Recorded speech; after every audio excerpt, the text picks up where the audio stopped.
Hello friends, welcome to Creative Medicine. In this lecture, we will learn about Following are somatic therapies used in depression, except somatic therapies used in depression are electroconvulsive therapy, deep brain therapy, and transcranial magnetic brain stimulation. Ultrasound brain stem stimulation is not a somatic therapy.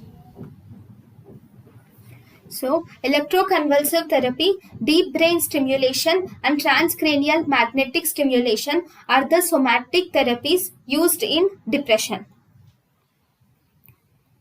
They are used in the treatment of depression.